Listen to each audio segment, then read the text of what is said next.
Sa pusong handang makinig, umunawa at magmalasakit. Batid kong hindi madali ang aking magiging laban. Ngunit sa tulong ng inyong bawat dasal at suporta, tayo ay magpapatuloy. Kayo ang aking inspirasyon sa bawat araw na ako'y buong pusong naglilingkod. Sa aking bawat hakbang at pagkilos, lahat ay may puso at paninindigan. Anumang panahon, walang pinipili. Dahil higit pa sa pagiging lingkod bayan, gusto kong maging inspirasyon sa mga batang sumasabay sa aking paglalakad mula sa kanilang maliliit, ngunit matitibay na hakbang. Ang isang bayang may tapang at malasakit, mga batang mamumulat na may puso para sa kapwa at alam na ang tunay na lakas ay nasa paglilingkod. Ate ako, may papakilala po ako sa inyo. Sino yun? Basta po talaga po. Nais kong maging katuwang ninyo sa paggabay sa ating bagong henerasyon at pag-alaga sa ating mga nakatatanda. Sa bawat pagkakataong maglingkod, asahan mong hindi magbabago ang aking paninindigan, hindi mawawala ang aking malasakit, hindi magmamaliw ang aking pagmamahal. Kayo ang aking likas na lakas. Marami pa tayong pangarap na dapat maabot, mga serbisyo na kailangang ituloy, at mga boses na dapat marinig. Sama-sama natin yakapin sa tagumpay at pagmamahal ang bawat pamilya sa 3 distrito ng Maynila.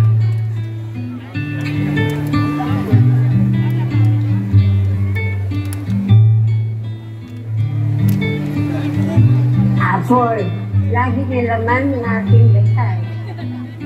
Kayo po ang dahilan kung bakit ako buong pusong naglilingkod.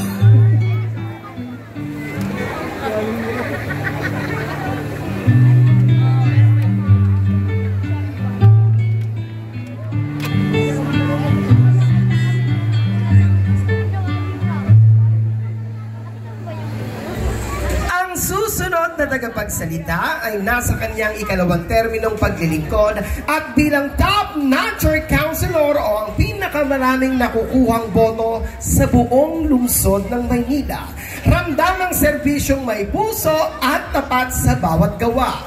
Ang pinili ni Yorme na maging katuwang niya sa isang mahusay na serbisyo at maging boses natin dito po sa Distrito 3. Ang buong pusong maglilingkod. Likas ang lakas ni Congressman Apol Nieto!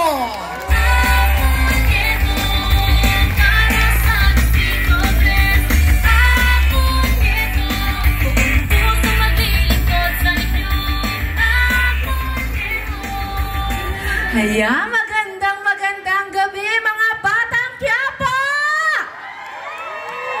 Parang mahina pa. Isa muna, hep hep! Very good. Ayan, isang magandang gabi po sa bawat isa sa inyong lahat. Bago po muna ako magsalita at magbigay at manligaw sa inyong lahat, gusto ko lamang po sabihin, alam nyo po ba na ang mga batang Quiapo laging sinusuportahan si Apol Nieto sa lahat ng kanyang laban. Kahit po ako ay batang San Nicolas, lagi kayong nandyan mga batang Quiapo. Kaya maraming salamat po sa inyong lahat. At yun, ito na po, manliligaw na si Apol Nieto sa inyong lahat. Thank you po. Napanood nyo po yung aking OBB. Yung last part na aking sinabi po ay kayo po ang dahilan kung bakit buong pusong naglilingkod si Apol Nieto. Kayo po ang dahilan kung bakit tuloy ang serbisyong ibinibigay natin sa ating kadistrito. Kayo rin po ang dahilan kung bakit ako hindi sumusuko sa aking laban.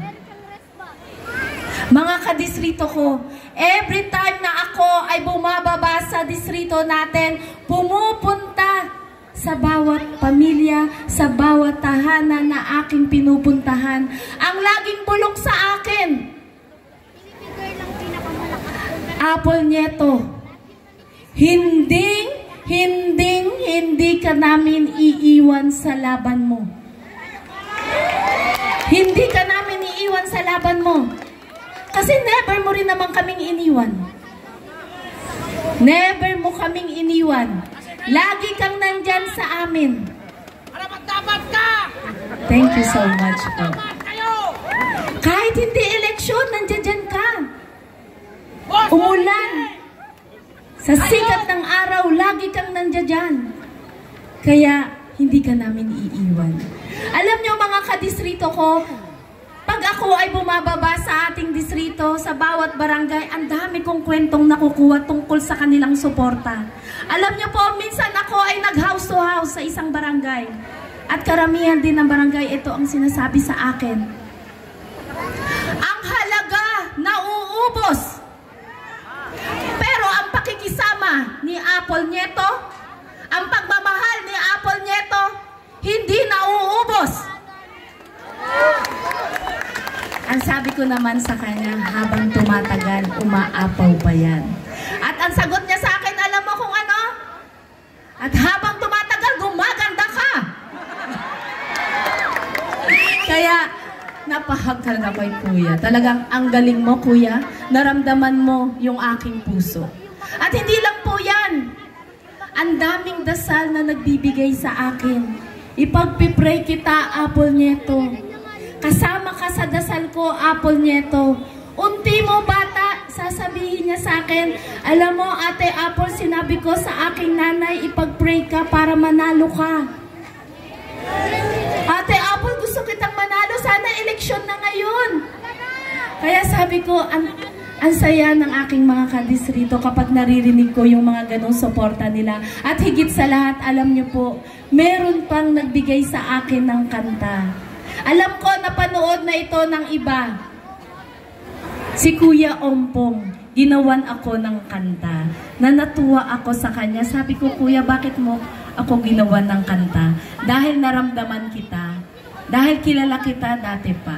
Kaya sabi ko, thank you so much, Kuya Ompong. Hindi ko sasayangin yung jingle na ginawa mo sa akin, yung kanta na ginawa mo sa akin.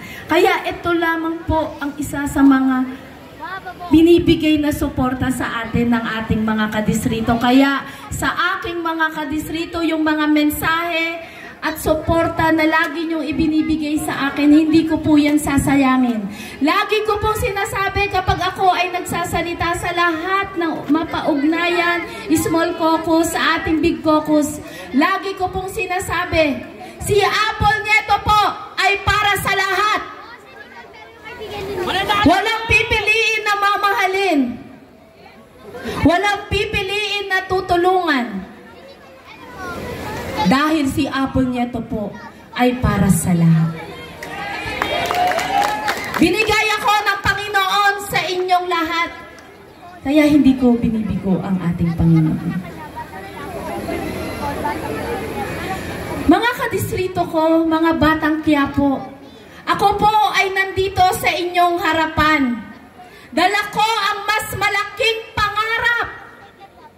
Ang pangarap na maging congresswoman ng ating distrito.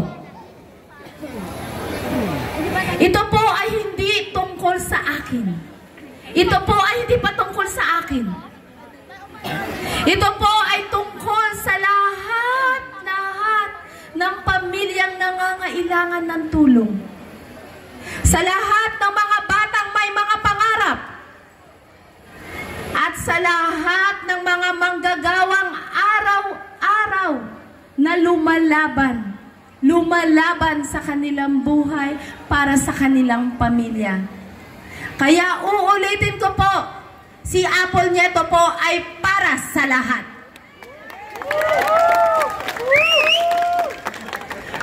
Marami po akong tanong na naririnig. Apple Nieto, pag ba ikaw ang nanalo? Pag ba ikaw ang nanalong congresswoman? Mawawala ba ang programang ayuda? Kasi alam ko po, sobrang sikat po niyan. Hindi lang sa ating distrito, kundi sa buong Pilipinas. Sabi nila, Ma'am Apple, mawawala ba ang guarantee letter? Ang scholarship?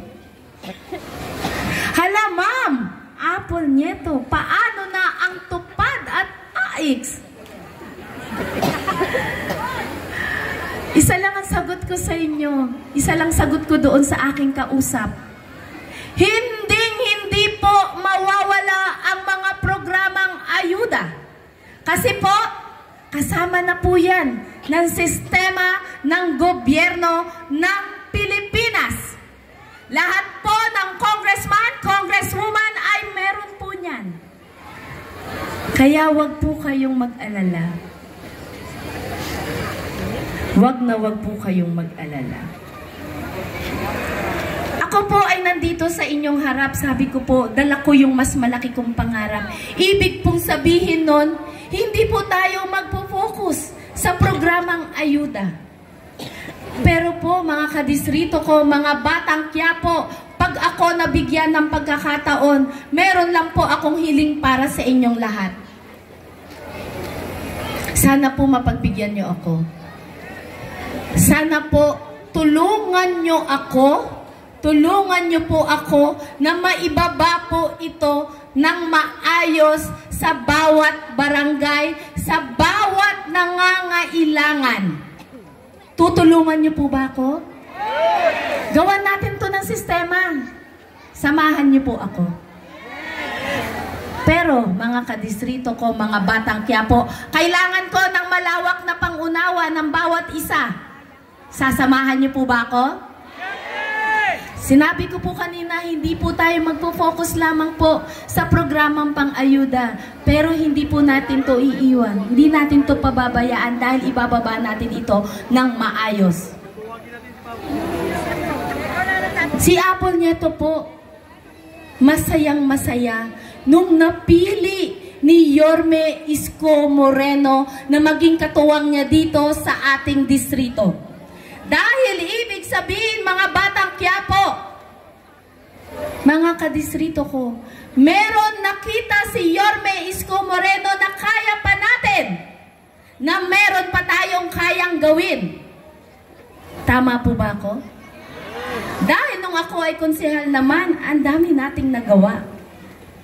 Alam ko, naramdaman po yan ng bawat isa. Si Apple Nieto po ang pagtutuunan ng atensyon, ang pang-edukasyon.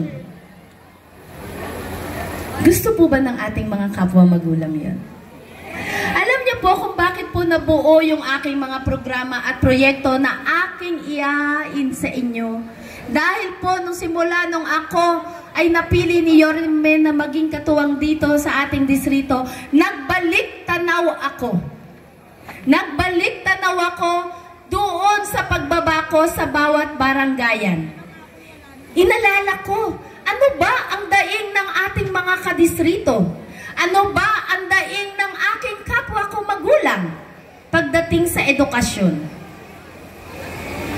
Kaya inalala ko, ay, naalala ko pala, ang daming magulang na nagre-request sa akin ng electric fan. Electric fan, sabi ko minsan nagulat ako, ay bakit electric fan ate? Kasi ma'am, ang init-init ng classroom ng anak ko dun eh. Bibigyan ko kayo na example, yung sa Mabini, mainit daw. Kaya sabi ko, o pagpasensyahan mo na, ito lang yung kaya kong maibigay, isang electric fan. Kasi syempre, ang daming classroom, o hanggang 2. Kaya sabi ko, kaya yung inalala ko yun, sabi ko, may alam na ako. Nagkaroon kami ng pagkakataon na mag-usap ni Yorme. Yun din ang binigay na suggestion. Kaya ito pa, kaya ko rin yung naisip. Dahil alam ko, yung mga kapwa ko magulang dito, nanghihingi ng contribution sa kapwa niya magulang. Tama po ba ako? Para pambili rin ng electric fan. Kaya, yan po ang aking didinggin. Yung daing nila. Para hindi na mag-contribution, para hindi na mag-request. Kaya po, ang naisip po ng Ate Apple, mga chikiting, tatanungin ko lang, mainit ba sa inyong classroom? Lalo ngayon, painit ng painit. Tama ba ako? Kaya, ang ilalahad sa inyo ni Apple Nieto po ang pagkakaroon po ng air condition sa lahat ng ating pampublikong eskwelahan. Pero po, ito ay unti natin lalagyan. Kasi samahan nyo po si Apple Nieto.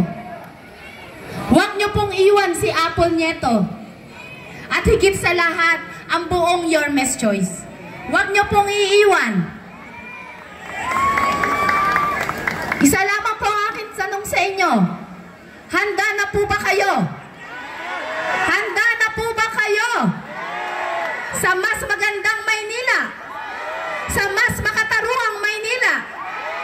At higit sa lahat, sa mas masiglang Maynila. Sasamahan niyo po ba kami? Sasamahan niyo po ba si Yorme Isko Moreno? At ang kanyang katuwang, Vice Mayor Chi Atienza? At yung ating mga konsehal na nagsalita sa inyong lahat, huwag niyo na pong pakawalan yan. Huwag niyo na pong pakawalan. Hindi niyo na po ba pakakawalan? Kasi pag hindi nyo pinakawalan niya, magsasama talaga tayo ng forever. Kaya, syempre, ang inyo pong lingkod, Apple Nieto po, number 3 sa balota, nagnanais na paglingkuran kayo bilang Congresswoman po ng ating distrito.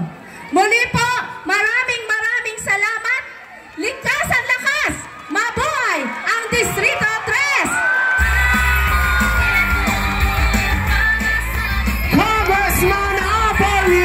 Kasama po ang ating Vice Mayor Chi Atienza at Yorme Isko Moreno Domagoso.